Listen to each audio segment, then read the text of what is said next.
Hey, what's going on, everybody? Welcome back today for another video, and today we are talking about what Call of Duty 2020 really needs to be successful. And yes, your eyes are not deceiving you. We have Crap Ops 4 in the background, actually on what I consider to be one of the best maps in the COD franchise. Though this Hurricane Contraband is a really sick map, so hats off to Treyarch for this one.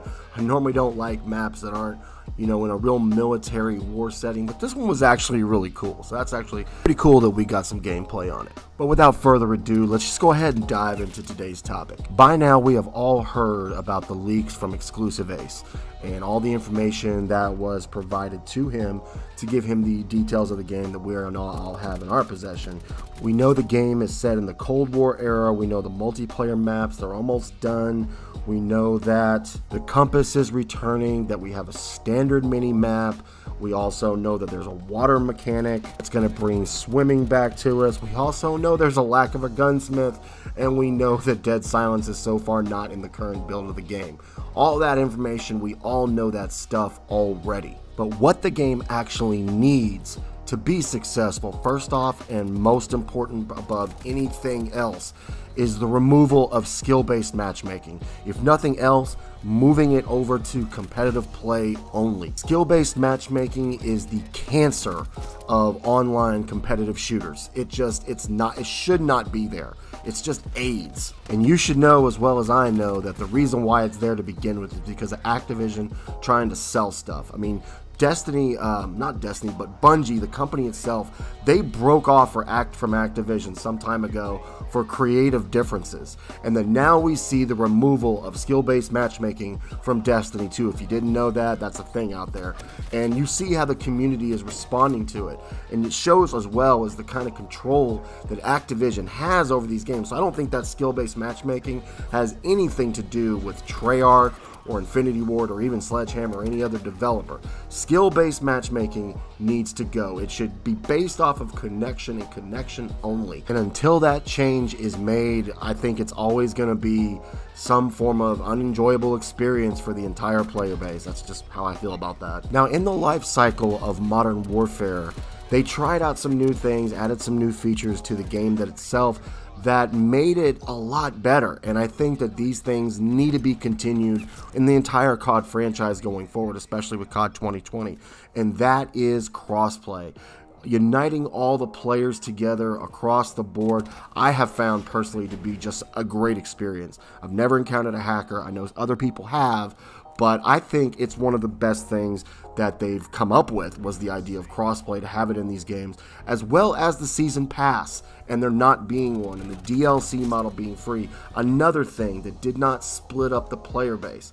That has been absolutely outstanding.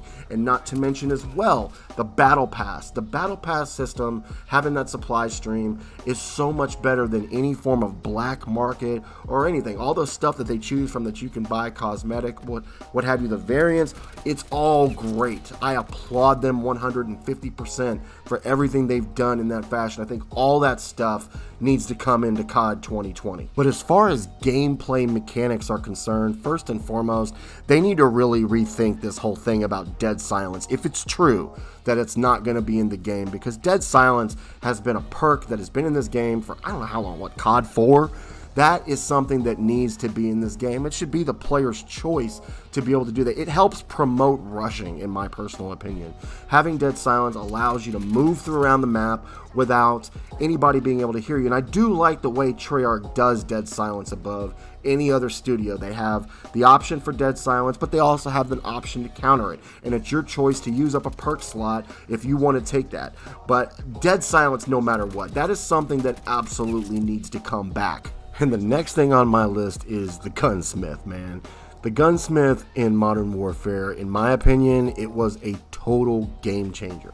Just the ability to strip a gun down to nothing, build it up the way you want, even in some instances, taking an assault rifle and turning it into a submachine gun. I just thought that feature was great. Now, I have no idea why that is currently not in the build of the game. My best guess is that, you know, there wasn't enough time with all the delays, working from home.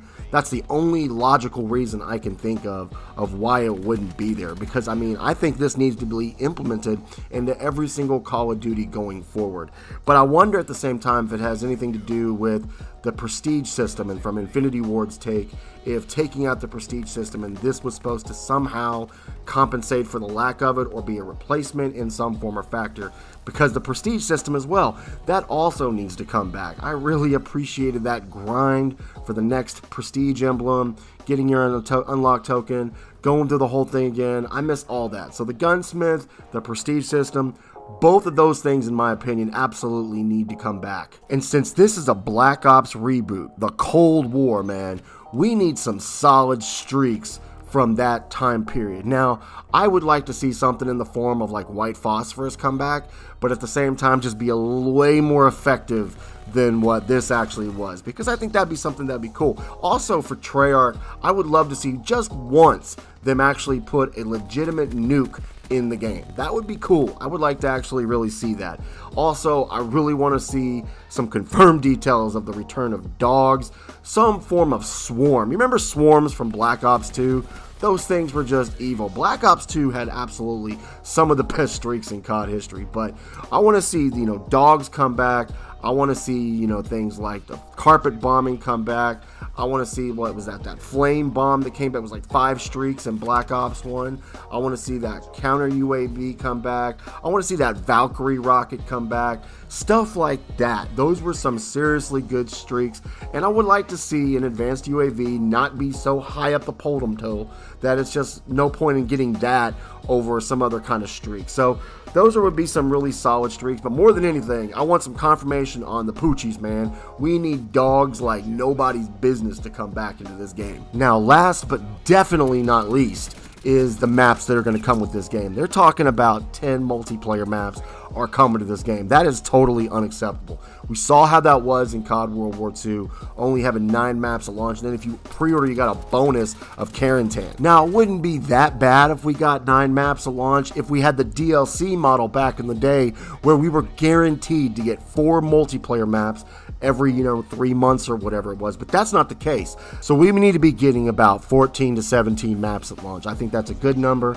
I think that's solid. If the maps aren't ready, I get it. We've had a lot of restrictions this year because of everything going on in the world, people working at home. I would be perfectly fine with them launching the 10 maps and say, hey, we come up with this real quick, we're going to add this in. I mean, hell, every single time these games come out, they're broken half the time anyway, and they're adding in stuff like leaderboards 6 months into the game. Why not do the same thing with some freaking maps? So we got to have some solid maps. And the other thing about the maps that we get, I don't, in my personal opinion, want them to all be 3-lane. We need more than just 3-lane maps. 3-lane maps are great. I want all the maps to be rusher friendly, but we need maps that have, variety.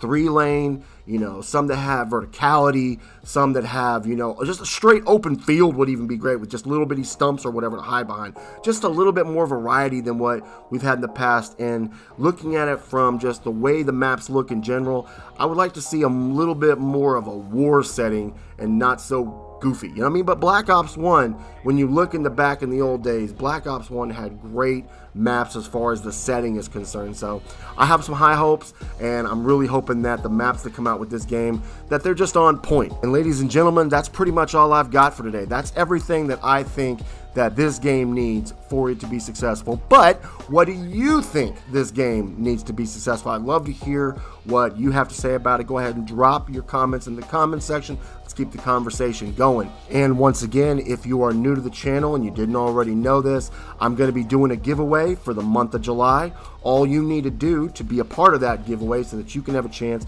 to earn some gift cards, what have you, whether that's for PlayStation, Xbox, or Steam, all you got to do is subscribe to the channel. Make sure that you are following me on Twitter, and that's where I will be DMing you the code if you are the lucky winner, and I'll be checking my comments throughout all the videos that I've posted for the month of July. I'm going to pick out 2 people. There will be 2 winners. That's right. Doesn't matter whether you're on PlayStation 4, Steam, or Xbox. We'll pick out 2 winners for the month of July. And then you're going to be that one lucky person, or 2 lucky people, as I should say. And you're going to be able to take advantage of earning something just because you're one of my subscribers and just because you support my videos. So that's all I've got to say for that. Once again, if you enjoyed this video, drop a like, subscribe to the channel, turn notifications on so that you can be notified every single time that I upload a video. And this is your boy, Stevious, signing out, and I will see you on the next one.